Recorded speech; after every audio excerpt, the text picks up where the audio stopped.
Good morning sa lahat ng ating mga followers. 232 followers natin. Panood ko lang yung issue sa Coron, Palawan. Yung ginawa ni Rendon Labrador at ni Rosmaritan Pamulaklaking at ng Team Malakas. Siyempre hindi naman maganda yung ginawa nila. Hindi po maganda yung ginawa nila kasi parang sarili nilang lugar yung Coron, Palawan. Yung pinakita nilang mga kagaslawan doon. Yung pinakita nila na hindi maganda, di ba? Yung kala mo sila yung hari ng Coron, Palawan. Sabi nga ni Rendon Labrador sa kanyang post, humingi siya ng tawad, humingi siya ng pasensya at gagawin niya ang lahat para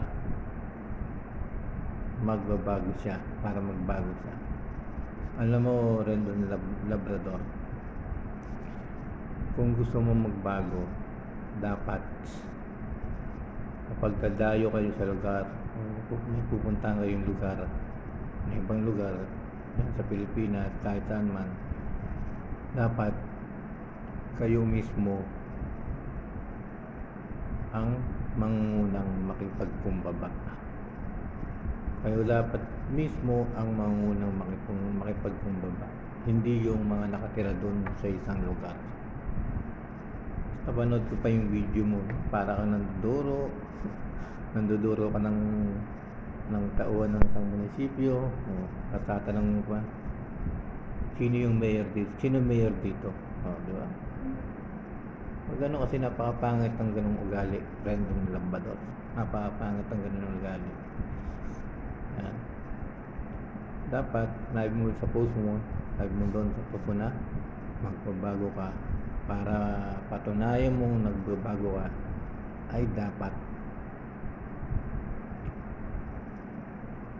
gagawa ka ng mga mabuti. Gagawa ka ng kabutihan, hindi yung tataas yung boses mo. Kasi kung magbabago yung salita, kung gusto mong magbago, dapat mahinahon lang yung salita mo. Mahinahon lang. Kung magsalita ka nung nasa video, masyadong kala mo ikaw yung hari. Kala mo ikaw yung big boss, di ba? Siyempre, makikita ng mga tao na hindi ka pa rin talaga magbabago. Hindi ka pa rin talaga magbabago kasi ganyan yung mga pinapakita mo sa video. O kahit man hindi video, huwag mong gagawin yun para makita ng maraming tao na ikaw nga ay nagbabago na.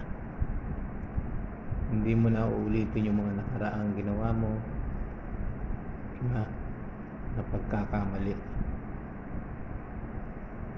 Kaya dapat kapag pupunta kayo dalawa ni Rosmar at ikaw rin ng Labrador at ng Team Malakas, kahit saang lugar, dapat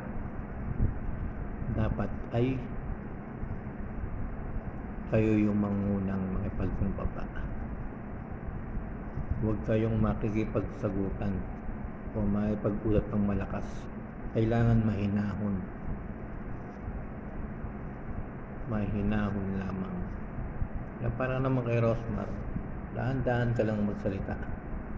Dahan-dahan ka lang magsalita kasi nakikita sa iyo, nakikita ng mga tao yung tunay mong ugali. Lalabas talaga yung tunay mong ugali. Di ba? Kahit sinasabi ni Rendon na mabait talaga yan. Mabait talaga yan si mabait talaga yan si Rosmaritan Pamulaklaking. Yun naman po mga guys. Kaya dapat Rendon, ito lang masasabi ko sa inyo, sa'yo. Kung gusto mo magbago ng ugali,